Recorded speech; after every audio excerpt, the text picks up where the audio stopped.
daquele que nunca me deixou.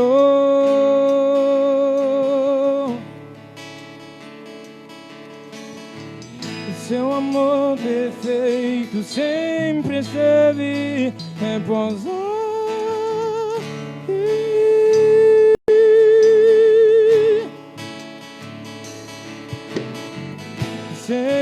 Oh, aleluia! Adoremos ao Rei, adoremos ao Senhor dos Senhores. Se você continua neste clima de culto, de adoração, adore ao Rei dos Reis, Senhor dos Senhores. A palavra de Deus diz: cheia da sua glória, a terra se encherá do conhecimento do Senhor, as cobrem o mar. Aleluia. Acharei conforto em teu amor. Aleluia, Deus. Pois eu sei que és aquele que me guarda, me guarda. Em teus braços é o meu descanso. Em teus braços é o meu descanso. Em teus braços é o meu descanso. Em teus braços sempre. Em teus braços, Senhor. Seguro estou nos braços daquele que nunca me deixou. Aleluia. Seu amor sempre esteve.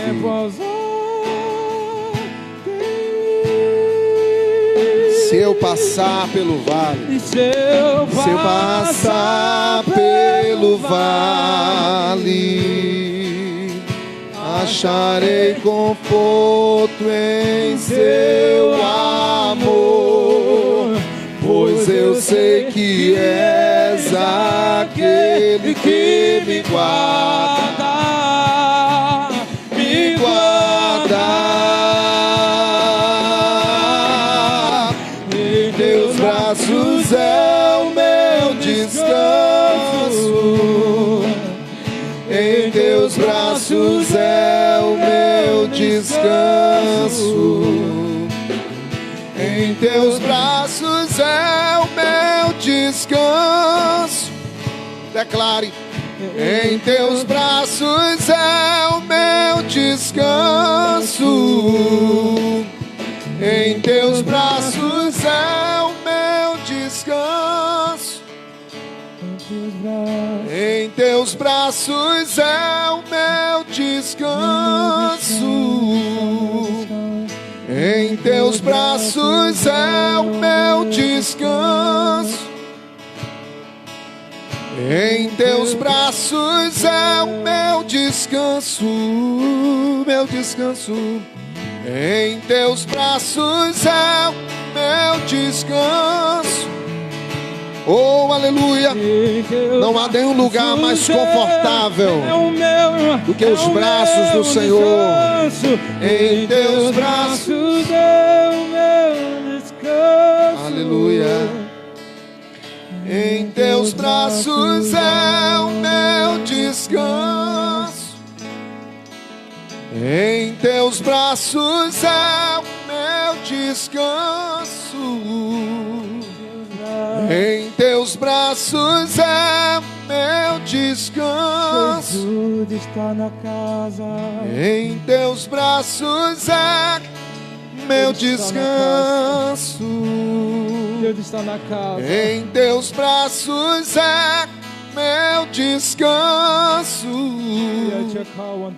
Em teus braços é. Sussurre isso aos ouvidos do Espírito Santo e declare: é de joelhos, é de boca do pó, é prostrado como os anjos se prostram. Eu também me prostro. Se os céus se prostram, nós mortais também nos prostramos. Se até os demônios se prostram, porque nós homens que somos pó e cinza não nos prostramos. Nos prostremos ante aquele que está sentado no trono e ao Cordeiro que foi morto e reviveu e está sentado à destra da majestade nas alturas. É debaixo das tuas asas, Senhor, que nós achamos descanso. Em teus braços é meu descanso. Em teus braços é o meu descanso. Em teus braços é meu descanso.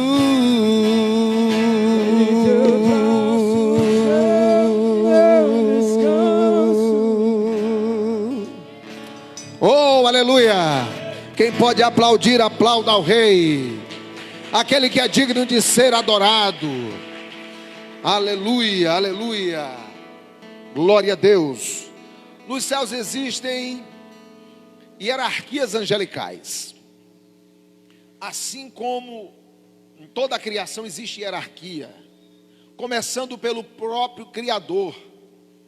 Embora composto em 3 pessoas, a divindade, ela tem uma ordem de colocação: Pai, Filho e Espírito Santo. Então é importante você entender que os anjos também têm. Nós temos as classificações dos anjos, que começam dos mais elevados níveis hierárquicos, os querubins. Depois vem os arcanjos, né? Depois vem os serafins. Depois vem as hostes, que são todos os anjos, os exércitos, né, dos anjos. Mas todos eles adoram, todos eles se prostram, todos eles cultuam, todos eles veneram ao que está sentado no trono. E nós vemos na Bíblia os serafins fazendo essa adoração ininterrupta, dia e noite. Eles não se cansam, está escrito. Serafins, que significam aqueles que ardem em fogo. Os serafins são a categoria de anjos assistentes, que também prestam a Deus o culto, parece que numa expressão máxima de reconhecimento, porque eles dizem: santo, santo, santo é Yahvé Sabaó, cheia da sua glória. Santo, santo, santo é o Senhor dos exércitos. Toda a terra está cheia da sua glória. Santo, santo, santo é o Senhor dos exércitos. Toda a terra está cheia da sua glória. Isso nos arremete a entender que os homens que foram feitos do barro têm uma obrigação, têm uma responsabilidade na adoração, por sua posição ser tão inferior. Ele tem uma obrigação de uma adoração muito maior. E pelo sacrifício que foi feito pelo homem, pelo preço que foi pago, sem que ele o merecesse, ele tem uma necessidade de ser grato em adoração muito mais do que qualquer outro ser criado. Então, os homens têm dificuldade de fazer isso. Todo o problema da humanidade, eu sempre digo isso, se dá em Satanás endurecer o seu coração para que não dê glória a Deus através do Filho unigênito do Pai, ou seja, reconhecer Jesus como Senhor. Toda a dificuldade do ser humano é reconhecer Jesus. Logo que não reconhece Jesus, não pode reconhecer o Pai, e não reconhecendo o Pai, não tem aprovação para lhe agradar, porque aquele que não agrada ao seu filho não pode lhe agradar também. Então o diabo, ele trabalha nessa linha dos seres humanos, eles objetarem a Jesus, rejeitarem a Jesus.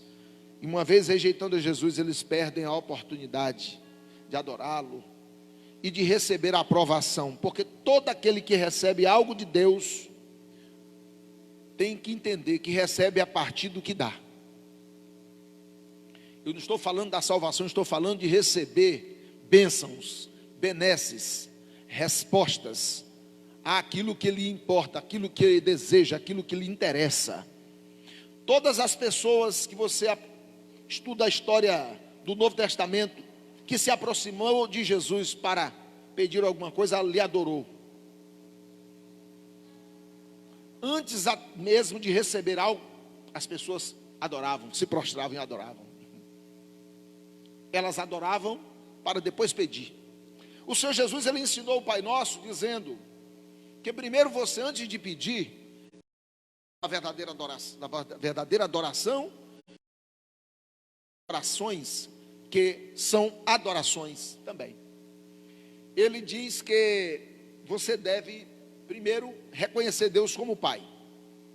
E uma vez reconhecendo Ele como Pai, declarando que Ele é o Pai sobre todos os pais, que Ele está acima de tudo e de todos, que é o Pai que está nos céus, é o nosso Pai que está nos céus, você deve glorificá-lo como tal. Santificado seja o teu nome.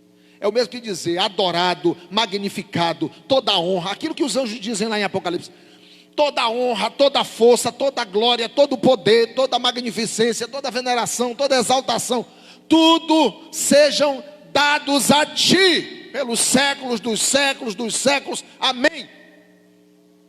Quando você diz santificado seja o teu nome, você está dizendo, eu reconheço que o Senhor merece ser reconhecido, adorado. Aí depois que você glorifica a Deus, é que você começa agora a entrar no campo das petições. Venha o teu reino, que a petição espiritual é você pedir a atuação de Deus do céu na terra, implantando o reino que há de vir. Venha o teu reino, nós estamos pedindo o governo de Cristo, o governo de Deus na terra. Venha o teu reino, tanto o invisível quanto o visível, porque Jesus, ele fez a apresentação do reino invisível, mas os judeus só conseguiam enxergar o reino visível. Por isso eles tinham dificuldade de compreender que o reino tinha chegado, porque o reino tem dois aspectos. Ele tem tem o aspecto visível e tem o aspecto invisível, mas foram apenas apresentado o aspecto invisível do reino. E aí então Jesus disse, não fique pensando que o reino, agora, nesse momento, vocês vão poder identificá-lo, não é? Porque o reino não pode ser comida nem bebida, ainda não é, mas no futuro poderá e será, que é quando ele estiver implantado na terra, porque o reino de Deus está dentro em vós, então ele é invisível.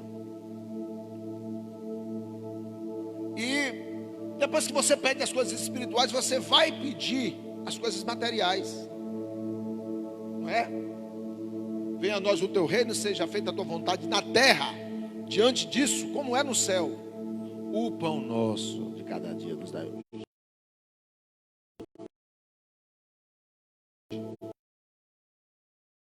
Eu tenho necessidade de ordens materiais na área da alimentação, do suprimento das necessidades de pão, da necessidade de veste, da necessidade de família, da necessidade de sentimento, da necessidade de saúde, da necessidade de recursos. Aí você vai falando todas as necessidades, porque o pão, ele é a representação de todas as necessidades materiais, porque no pão está ali o objeto de todo o nosso empenho, do nosso trabalho. Salomão, ele diz, e eu não vou falar isso porque a palavra de hoje não é essa, mas eu apenas estou preparando o seu coração nesse sentido. Salomão, ele diz que tudo que o homem faz na terra para comer. As pessoas ajuntam recursos com medo de ficar pobre e depois não poder dar uma boa qualidade de vida para a sua família e passar fome. Tudo, e só que tem gente que acha que vai comer tanto, que quer juntar bilhões e bilhões e bilhões e bilhões, são avarentos, porque todo que o homem junta é por causa da boca. E na verdade, o homem, ele tem, de todas as suas preocupações, a principal delas é com o que comer. Por isso Jesus disse, peça ao Pai o pão nosso de cada dia. Eles que já foram marcados com a marca de filhos de Deus. Pode fazer esse reconhecimento. Quem não dá glória a Deus são os que não são filhos. Mas um dia, mesmo os que não são filhos serão obrigados a dar glória a Ele. Hoje Ele espera ser adorado pelos seus filhos.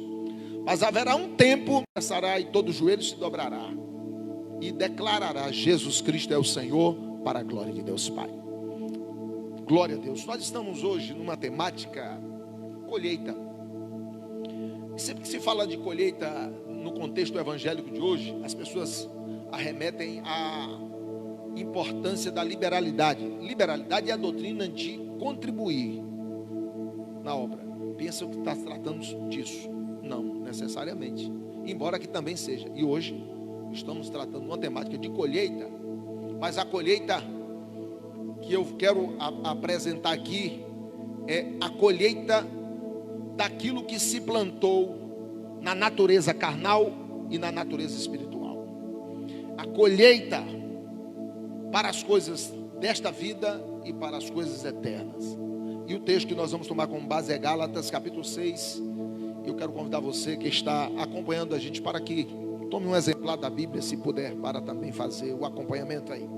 Ao final desta live eu quero estar orando pela vida das pessoas que querem ter colheitas boas, que querem anular colheitas que vão ser apresentadas aqui. Os dois tipos de colheitas que existem: a colheita boa e a colheita má. A colheita perecível, a colheita que permanece. E para que você possa vencer isso, primeiro você precisa tomar conhecimento de qual tipo de semente você leva e qual uso que você faz das tais sementes. Depois, você precisa ter o conhecimento de qual é o tempo de colheita de cada semente, no sentido que nós vamos estar aplicando aqui. Gálatas capítulo 6. Aos Gálatas. Gálatas é uma epístola ou carta ou missiva, né? Que foi dirigida pelo apóstolo Paulo, o apóstolo dos gentios, a um grupo de pessoas que era de uma região do tempo do primeiro século, que habitavam na Galácia. Por isso são chamados os que moram na Galácia de Gálatas.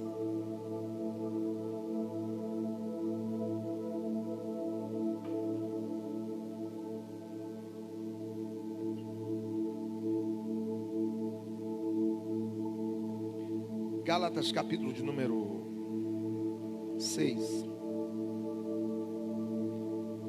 Está escrito assim nos versículos, quero ler alguns versículos,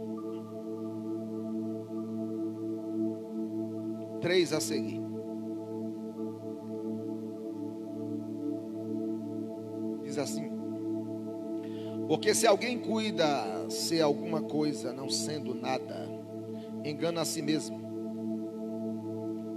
Mas prove cada um a sua própria obra, prove cada um a sua própria obra, e terá glória em si mesmo e não em outro, porque cada qual levará a sua própria carga, ou o resultado do seu trabalho. Mas aquele que está sendo instruído na palavra, reparta de todos os seus bens com aquele que o instrui.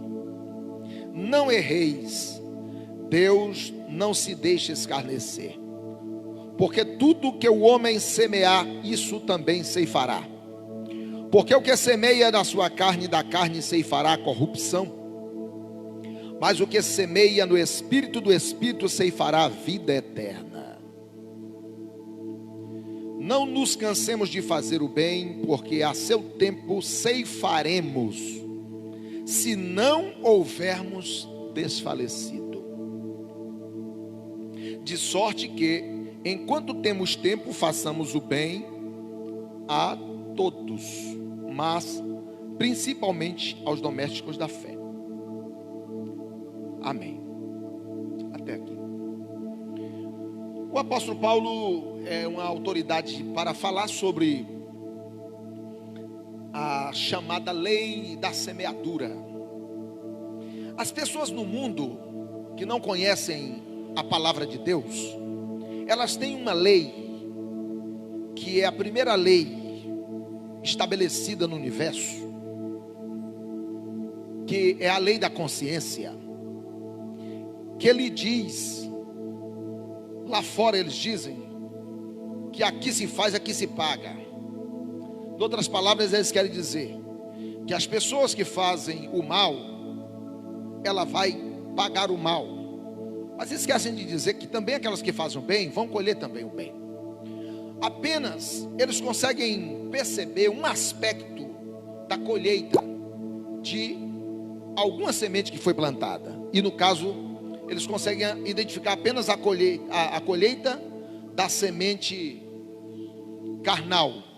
E eles só conseguem também ver a colheita da semente carnal nesta vida. E não conseguem conhecer e reconhecer a colheita também desta semente, ou dessa semeadura, no pós-vida terrena. O apóstolo Paulo, ele é uma autoridade porque ele fora uma pessoa experimentada nos dois mundos, nas duas atuações de plantar o que era ruim e depois plantar o que era bom.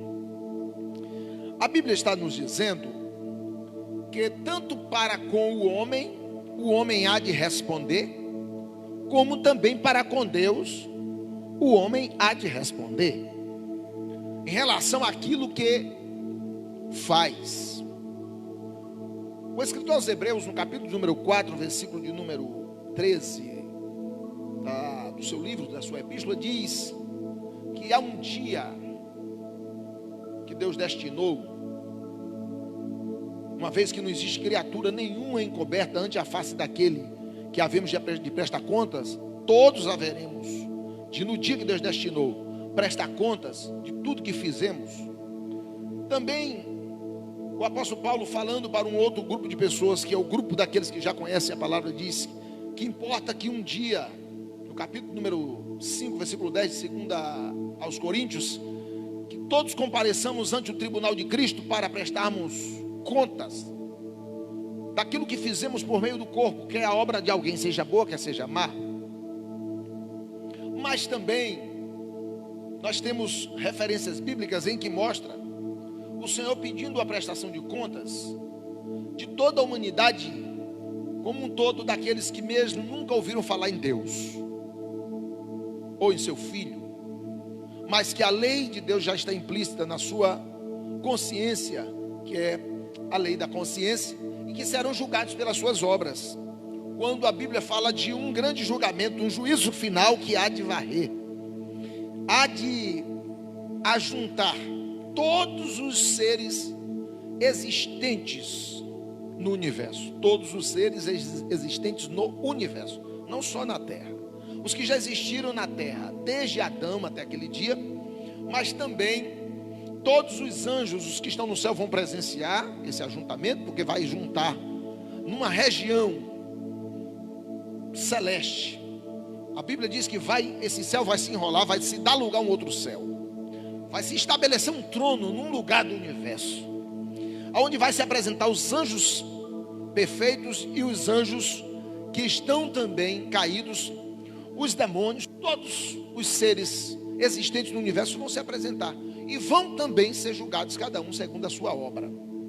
O que nos arremete a entender que obra é aqui identificada no contexto das palavras do apóstolo Paulo como sementes.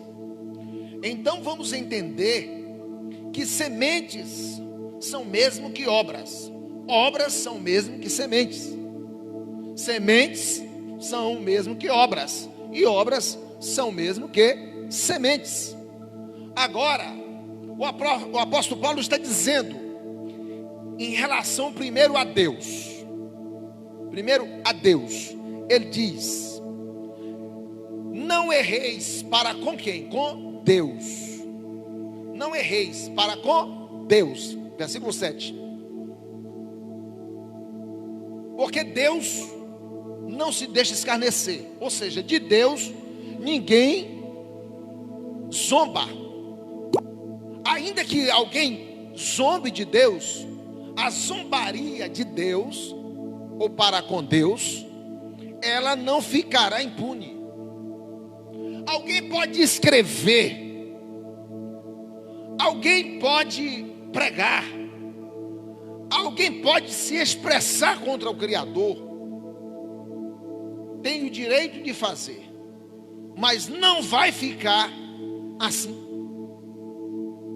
Alguém pode fazer como muitos ateus já fizeram na história, pode fazer como o anticristo vai fazer, vai levantar a sua boca contra os céus, e vai blasfemar, e vai detratar o Criador. Alguém pode fazer como os adoradores do anticristo, vão desprezar o Criador. A Bíblia diz que vão dizer coisas absurdas.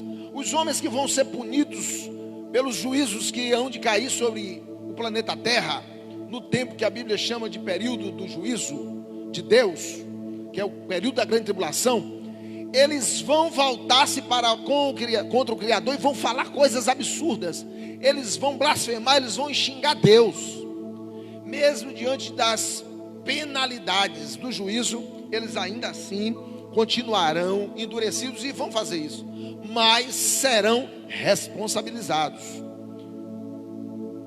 Seja num grau mais alto ou num grau menor, Deus não se deixa escarnecer.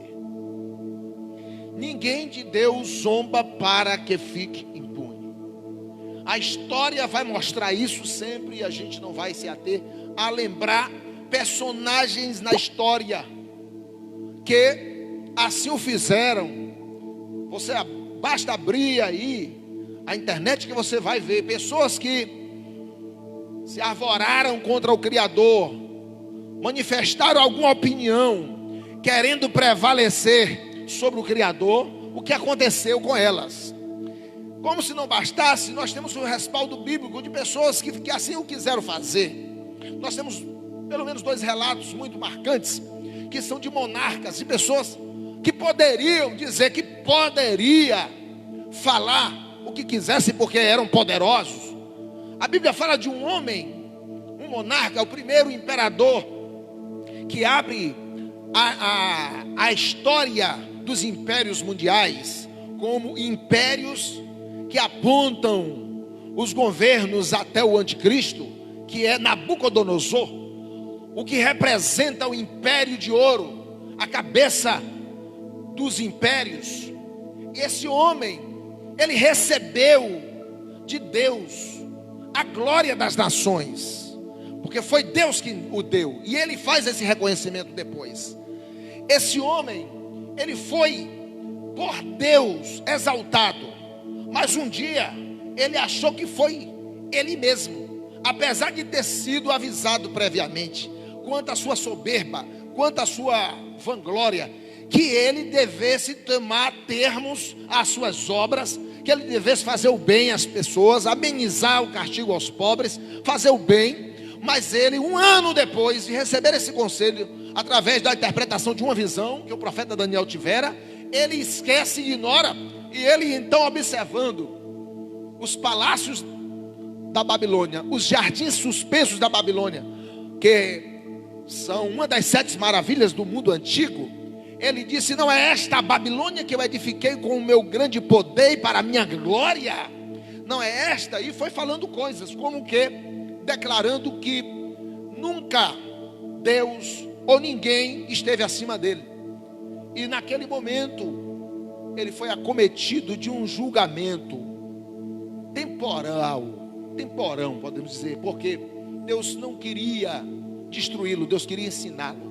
Ele passou por 7 anos de perda de suas faculdades mentais e foi arremetido ao campo como um animal.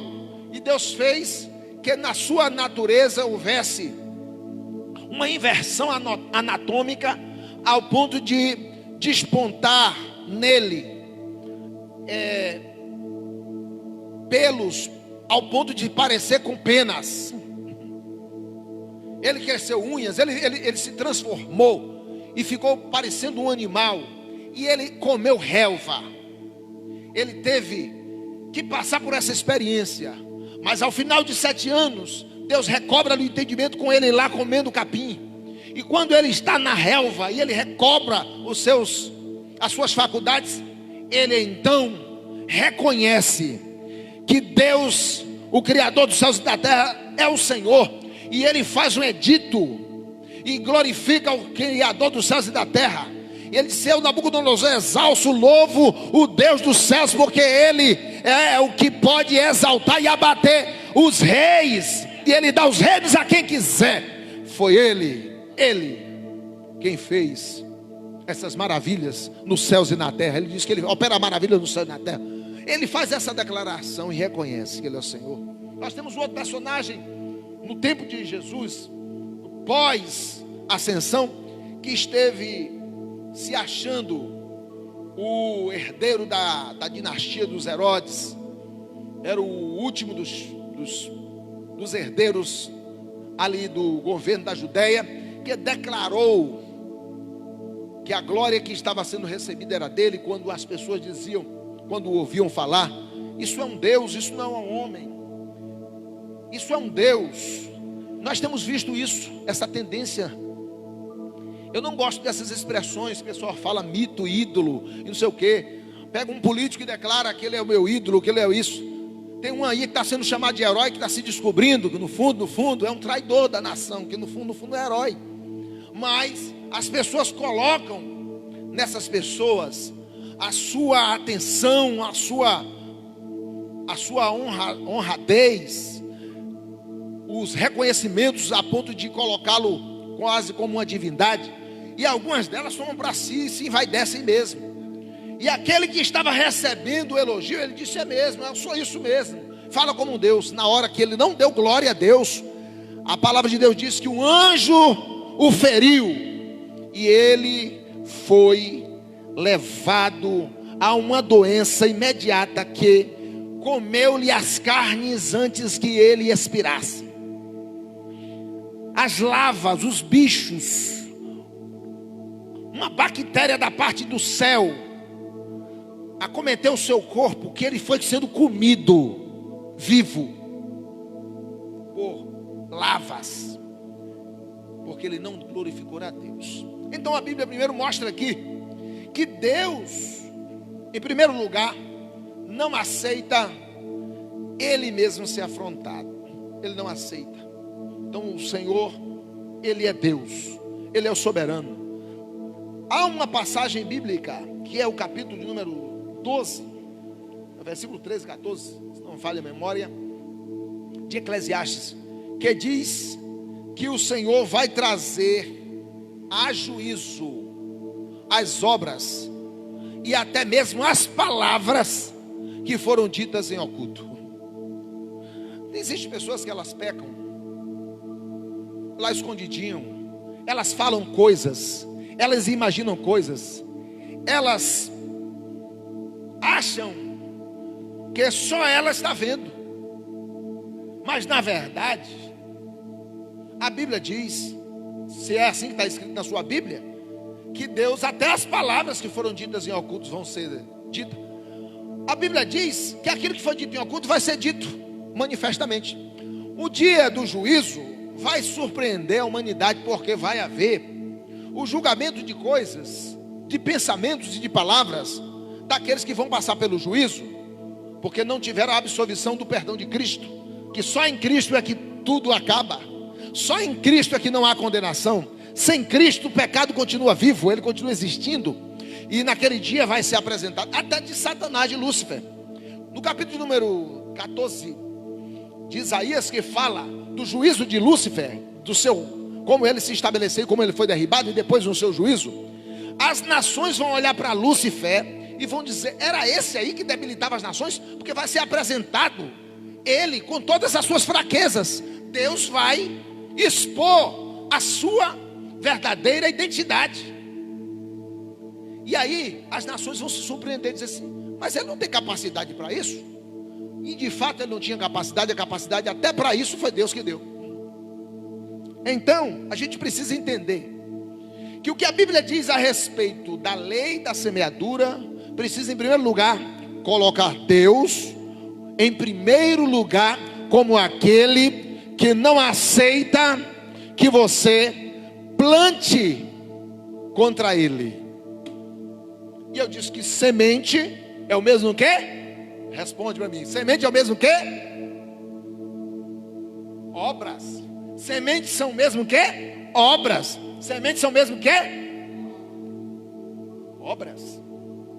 Sementes são o mesmo que obras. Então, logo, as obras nos recomendam a Deus, aprovando-nos e nos desaprovando. Porque no dia de Cristo, diz o apóstolo Paulo, que também as nossas obras vão nos aprovar e desaprovar. É assim que há de ser. Mas o que eu quero me aprofundar um pouco mais aqui, para a gente entender a temática que foi exposta, até para o amado que está acompanhando aí pela internet, é que você precisa discernir que a sua semente, ela pode ter duas naturezas. A semente, ela pode ter duas naturezas. Ela pode ter uma natureza carnal e pode ter uma natureza espiritual.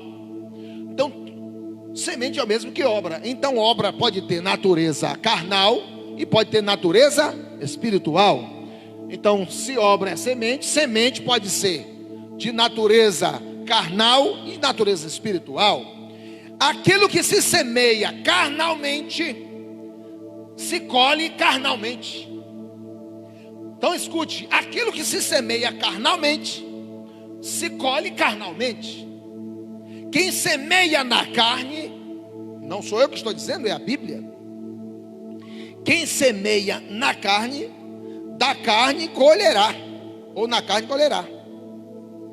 É o que está dizendo a Bíblia. Versículo 8: porque o que semeia na sua carne, da carne ceifará. E o que é que se colhe da carne? Corrupção. Corrupção. Aí as pessoas menos esclarecidas, elas vão pensar que corrupção é desvio de verba pública só. Lá, né? O pessoal fica falando de corrupção aí. A corrupção é tudo aquilo que está comprometido, que está bichado, que está apodrecido pelo pecado. A corrupção é tudo aquilo que não pode ser restaurado, senão por uma interferência sobrenatural. O que é carnal está fadado a perecer, porque está corrompido. Então a carne está corrompida por causa do pecado. A corrupção entrou no mundo, o pecado entrou no mundo, a carne corrompeu, nós estamos corrompidos. Então nós estamos, enquanto a carne, nós estamos fadados à corrupção. Essa carne, ela vai morrer, ela vai perecer. E aqueles que plantam na carne apenas podem colher corrupção. Só na carne, não podem colher a incorrupção. Só por uma ação sobrenatural é que a carne pode transcender da corrupção para a incorrupção. É o que está escrito no capítulo número 15 de 1 Coríntios, que só na vinda de Cristo, os que estão em Cristo, mesmo que estiverem na carne, vivos, não sofrerão a corrupção, porque o que é corruptível se revestirá de incorruptibilidade.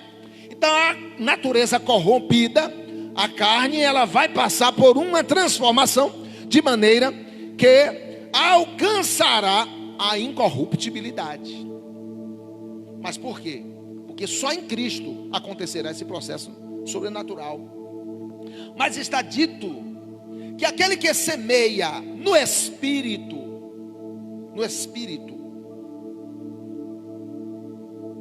mas o que semeia no Espírito, do Espírito ceifará vida eterna. do Espírito ceifará vida eterna. Eu tenho observado que o ser humano, por mais que esteja orientado a respeito dessas coisas, da chamada lei da semeadura, que é essa prática da obra, da semente que se planta para se ter a colheita, o ser humano, ele, na sua grande maioria, ele se esquece disso. Mas mais do que isso, aqueles que se declaram conhecer a Deus, também fazem isso, se esquecem. Existem pessoas que elas se esquecem. Eu tenho uma referência bíblica, que ela é, desde o tempo que eu aceitei a fé, praticada nos cultos evangélicos, nas cerimônias de Santa Ceia, que elas são lidas, é como se fosse uma cantiga que as pessoas não absorvem a interpretação. Elas ouvem a leitura, mas digo às pessoas, aqueles que não faz jus à palavra, eles ouvem, mas parece que não ouvem, porque diz assim: portanto, cada um julgue a si mesmo, e assim coma desse pão e beba desse cálice. Porque o que come e bebe indignamente, ou sem o discernimento, que é o indignamente é sem dar o valor, indignamente não é do seu pecado, é não dar o valor ao sacrifício de Cristo. Porque o pecado ele é perdoado na hora que examina e coma. Mas foi ensinado que examina e não coma, porque dignamente eles estão atribuindo ao merecimento, à condição.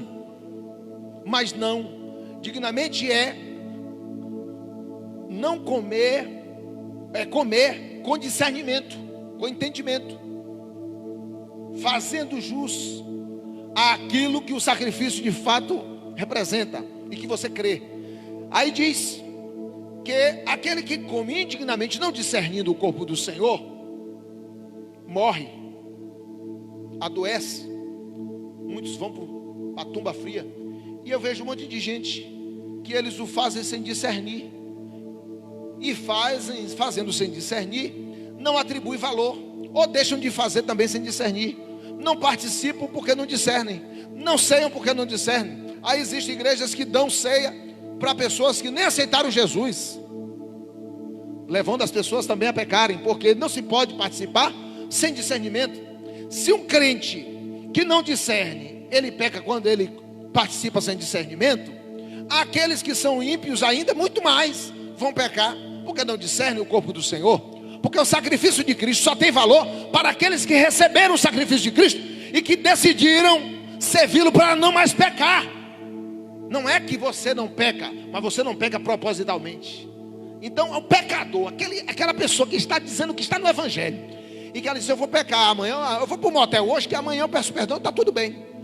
Você está indo para o inferno, e para você não existe sacrifício.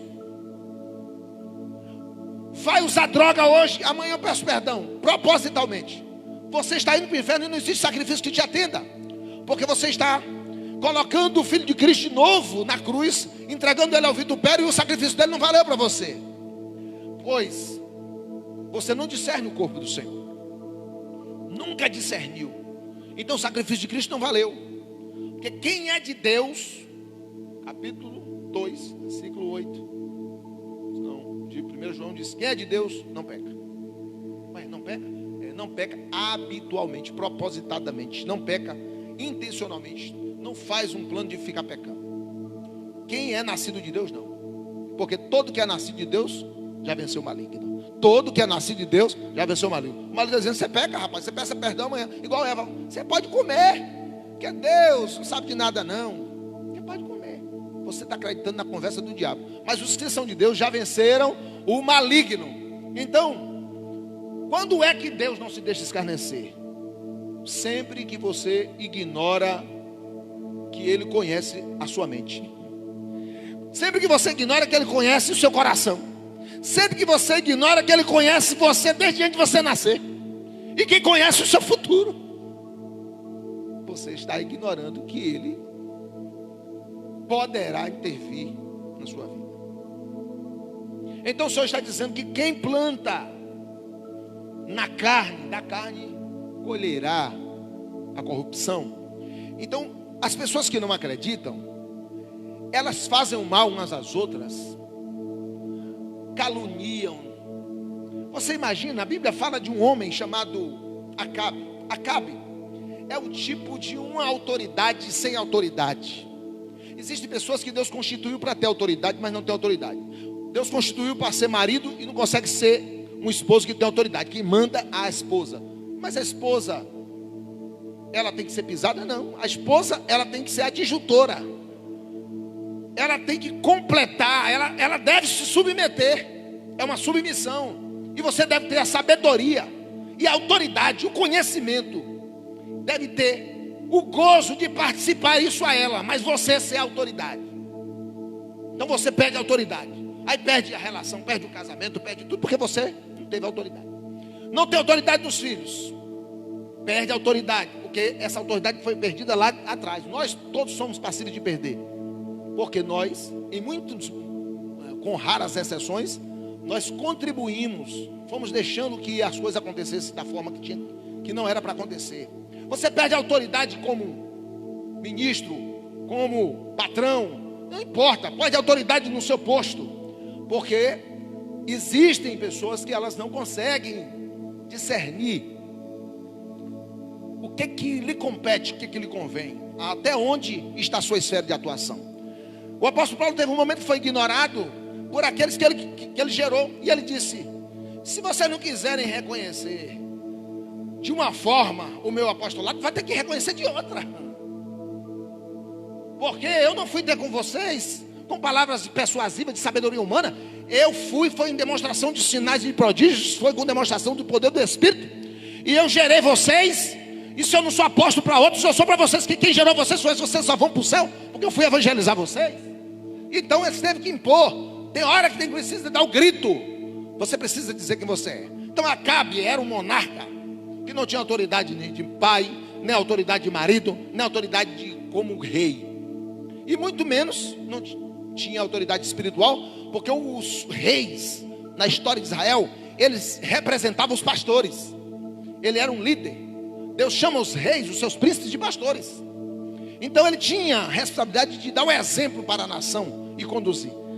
Esse rei foi manipulado várias vezes, mas uma das vezes ele foi manipulado pela sua esposa, porque ele se apaixonou pela vinha do servo de Deus, seu vizinho Nabote, um homem íntegro, e disse que queria aquela vinha e mandou oferecer um dinheiro. Disse: eu quero a sua vinha é mais bonita do que a minha, eu quero a sua vinha, eu quero o seu jardim, eu quero a sua casa. O diabo, quando ele gera uma inveja em alguém a seu respeito, presta atenção nisso aqui, ó.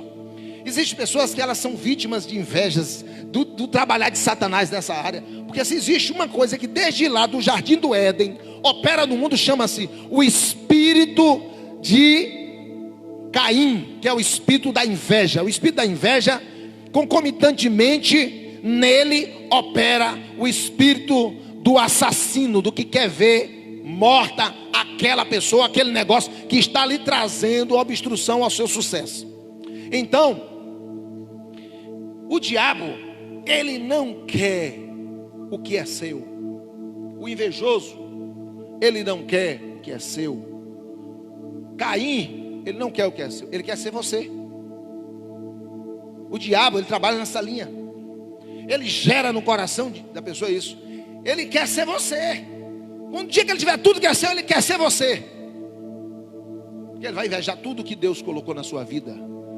O diabo é assim, ele invejou o jardim que Deus deu para Adão. Ele invejou a mulher que Deus deu para Adão. Ele invejou tudo que Deus prometeu a Adão. É isso. E ele não podia mais ter. É assim que vai ser.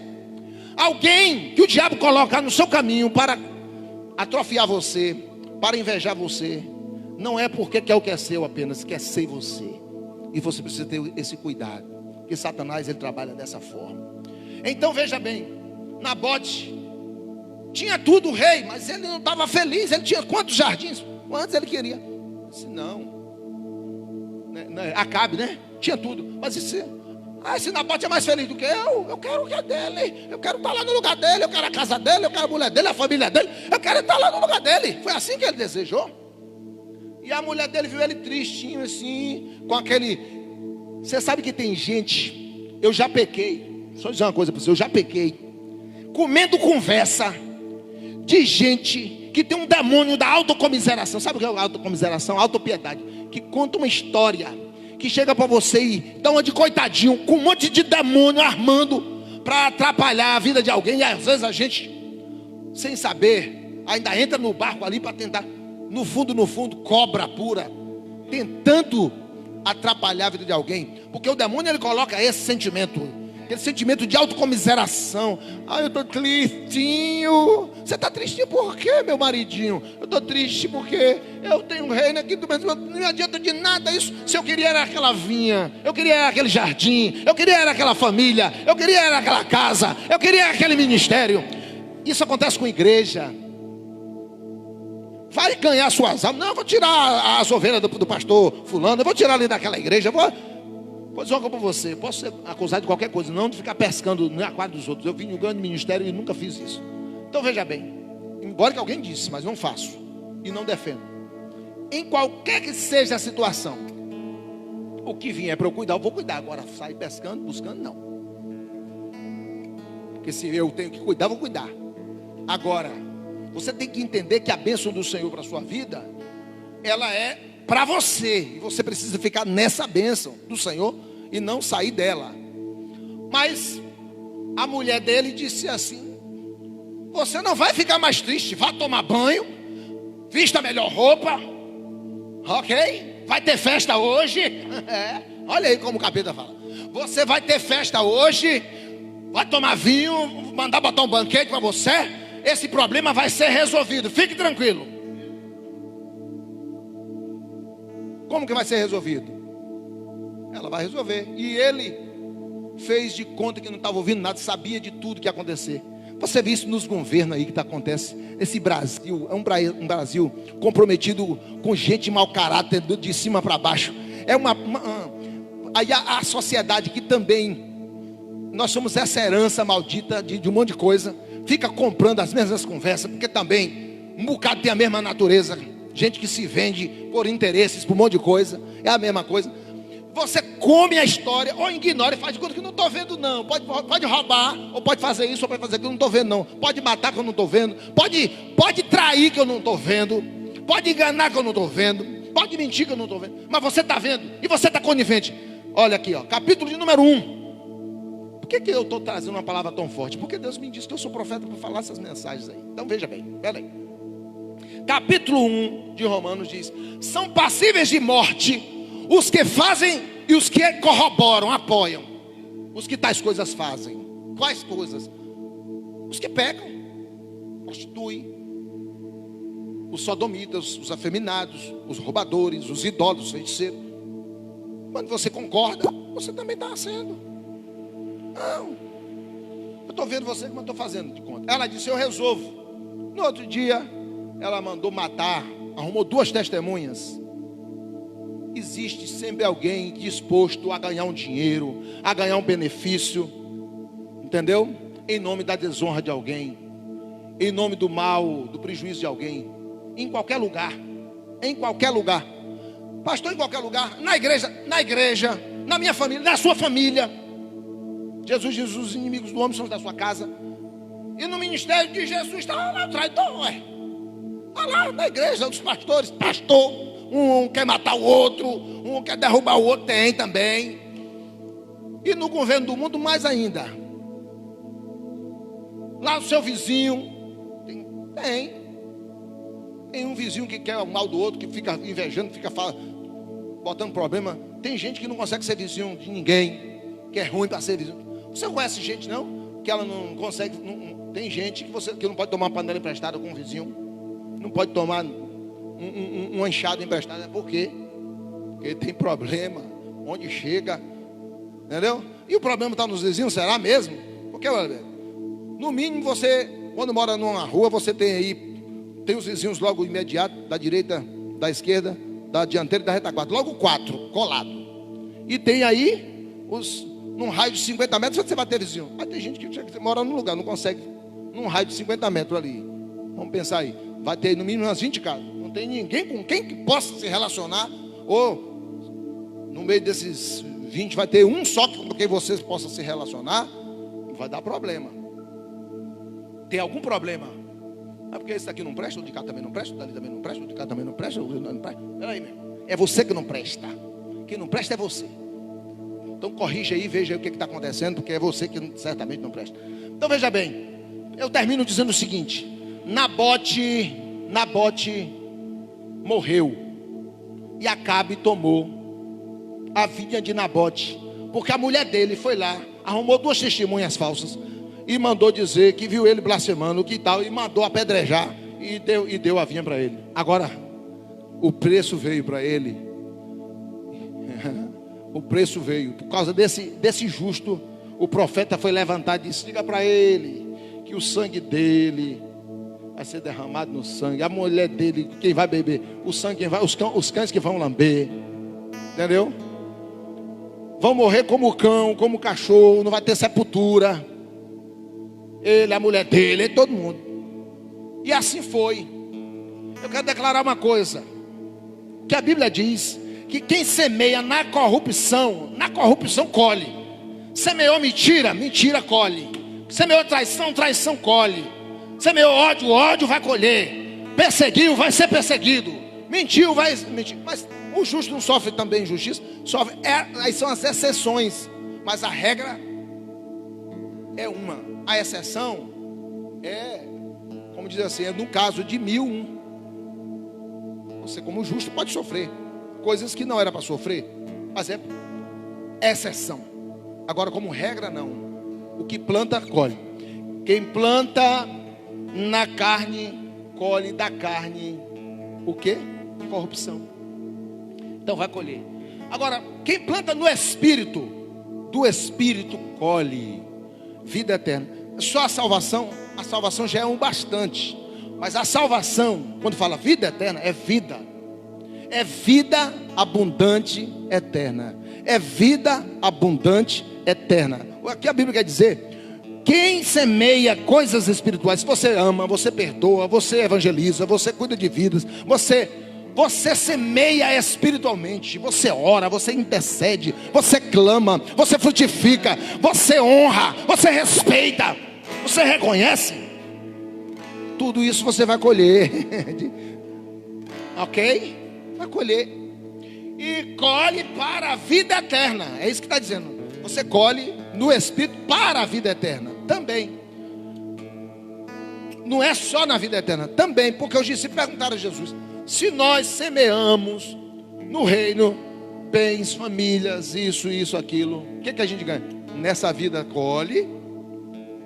Por isso que os do mundo dizem que aqui se faz, aqui se paga. Mas também eles esqueceram de dizer que aqui também se faz o bem e aqui se colhe o bem.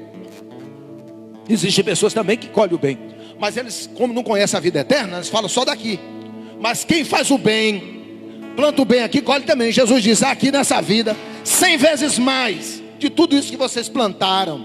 Eu estou falando que hoje é colheita, é culto de colheita. Você colhe 100 vezes mais nesta vida. De quê? De famílias. Quando teu pai e tua mãe te abandonarem, eu não te desampararei. Você pode perder família, mas Deus te dá uma família muito maior do que a sua família. Onde está o povo de Deus na terra espalhada? É milhões e milhões e milhões. É família. Só não são famílias que não são de Deus. Que são de Deus, você chega, te abraça, te recebe, exerce hospitalidade, te ajuda a carregar a carga uns dos outros, intercede por você, clama por você. Ninguém nunca foi lá na casa, na casa do presidente. Deus mandou ficar agora orando todo dia, ensinar o povo a orar. Da agora para frente você ora, desde antes que eu falei a semana passada. Nós temos uma obrigação, aprender no Brasil. Antes de você orar por você, por qualquer coisa, orar pela sua nação, pelo governante da nação.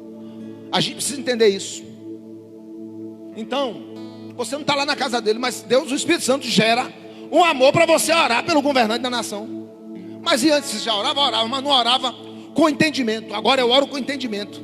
Eu oro com entendimento. Porque se eu oro com entendimento, Deus vai fazer jus à oração inteligente.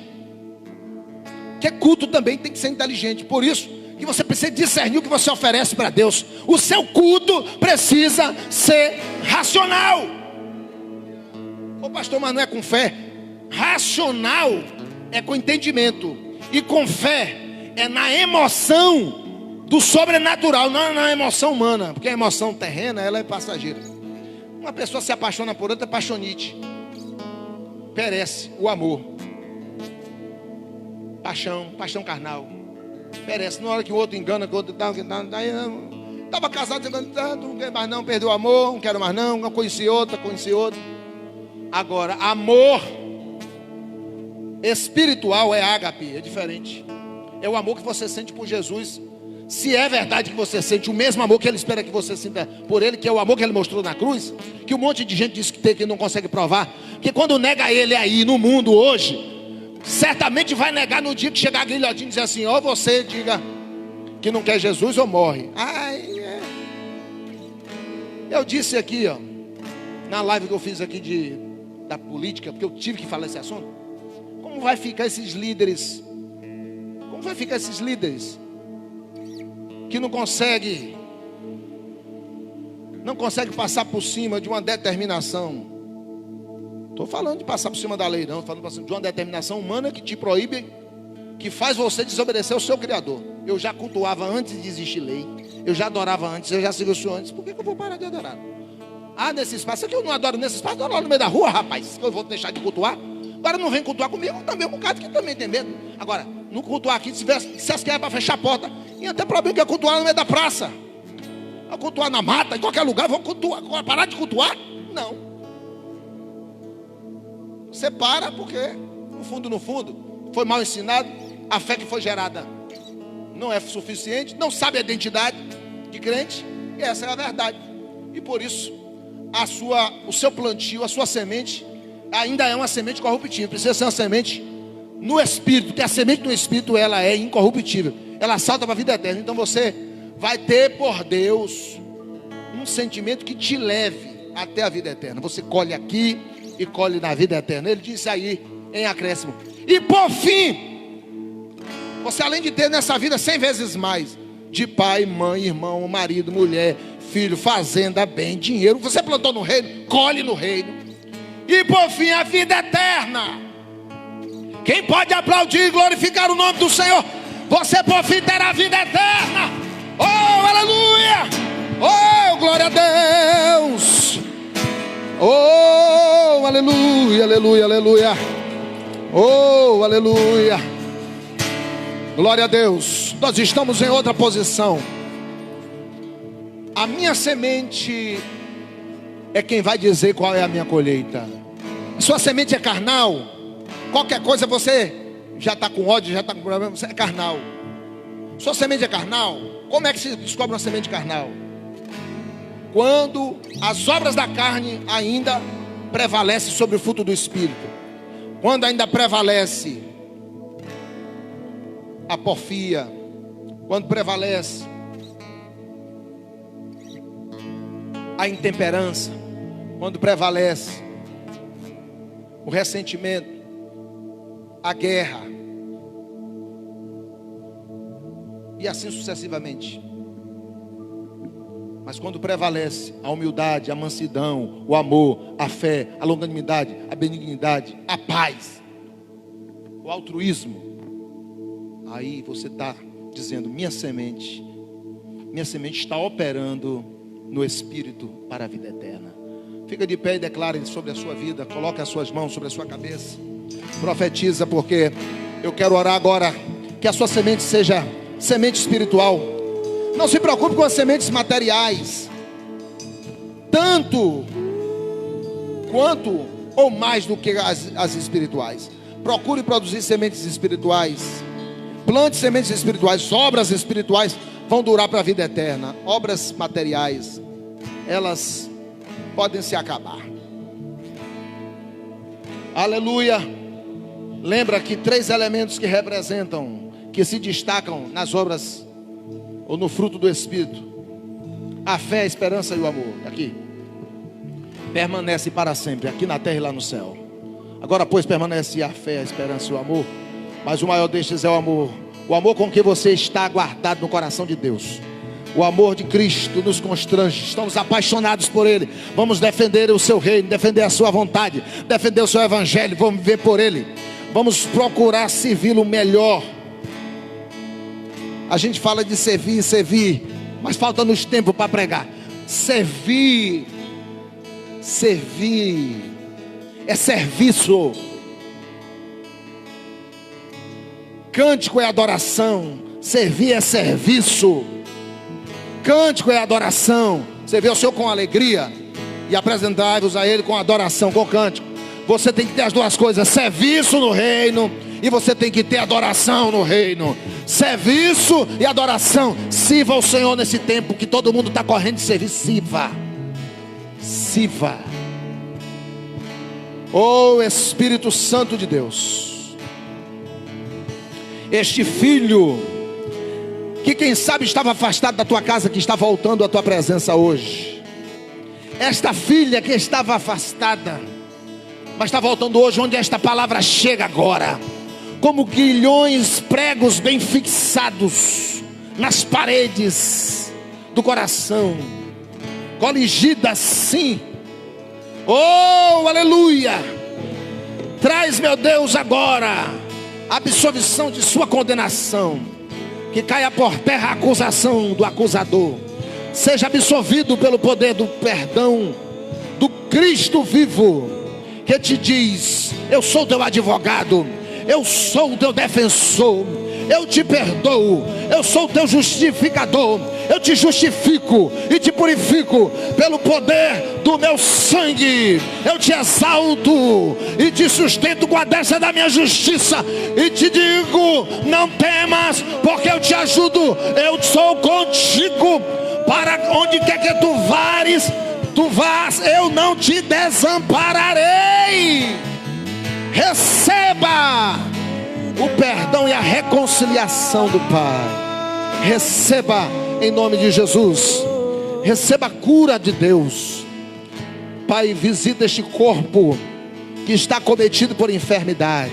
Dou uma ordem em nome de Jesus: espírito de enfermidade, espírito de doença, espírito de enfermidade no corpo, vá em nome de Jesus. Essa pessoa que está com medo, que está atravessando pavor, está atormentada, está pensando até em tirar sua vida. São tantas as informações ruins que ela está tão atordoada, está com medo de tudo, apavorada. A sua alma está doente, a sua alma foi dilacerada por palavras, por perseguição, por alguém que se levantou, que caluniou. O Senhor me diz agora: mas hoje o lenitivo do céu vai ao teu encontro. O bálsamo de Gileade visita a tua alma e te cura. Receba cura, receba cura emocional, psicológica, doença psicossomática, bate em retirada no nome de Jesus. Recebe a cura. Oh, aleluia. Meu Deus, coloca alegria nesta casa, a paz neste lar, confiança em Ti. Escuda, Senhor, debaixo das Tuas asas, debaixo das Tuas asas, Senhor. Oh, meu Deus, e traz, Senhor, agora para esta casa segurança. Não vai faltar na despensa, não vai faltar na geladeira. Toma posse. Não vai faltar na despensa, não vai faltar na geladeira. O caos que está por vir é grande. O Senhor tem me falado. O caos é grande. Haverá fome em muitas famílias. Escute aqui, no Brasil haverá gente se suicidando, gente que vai desenvolver doenças cardíacas e psicossomáticas a partir desse caos. Já estão acometidas. mas na casa aonde o Senhor for invocado em sinceridade, no lar do verdadeiro filho, filha, que está colocando o Senhor em primeiro lugar, aonde tem culto doméstico, aonde tem oração, aonde tem adoração, aonde tem jejum, aonde tem santidade, aonde tem perdão, onde tem a graça do Senhor, não vai faltar. Estou profetizando, não vai faltar na despensa, não vai faltar na geladeira, não vai faltar saúde, não vai faltar paz, não vai faltar segurança. Receba em nome de Jesus, receba a proteção. Nunca vi um justo desamparado, nem a sua descendência mendigar o pão. O Senhor é o Deus que provê, assim como proveu para Elias. Pode você ser alimentado com farinha e só azeite, mas não vai morrer de fome. Quando diz não vai faltar, não é que você vai ficar comendo picanha só o tempo todo. Está dizendo que você vai ser cuidado do Senhor. Porque na prova Deus também ensina muita gente que está precisando ser crente. E o Brasil precisa disso, a igreja do Brasil precisa disso. Precisa aprender a ser melhor crente. Nossas lideranças, eu preciso ser melhor crente. Os nossos pastores precisam ser melhores crentes. E é por isso que o Senhor está permitindo o aperto, que eu já profetizei lá atrás, o aperto da casa de Deus. É o aperto na casa de Deus.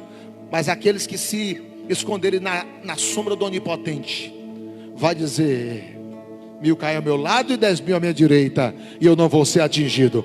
Aplauda ao Senhor e glorifica o seu nome, tome posse. A bênção do Senhor está com você. Receba a bênção, a bênção, a bênção, a bênção, a bênção, a bênção, a bênção. Oh, aleluia. Glória a Deus.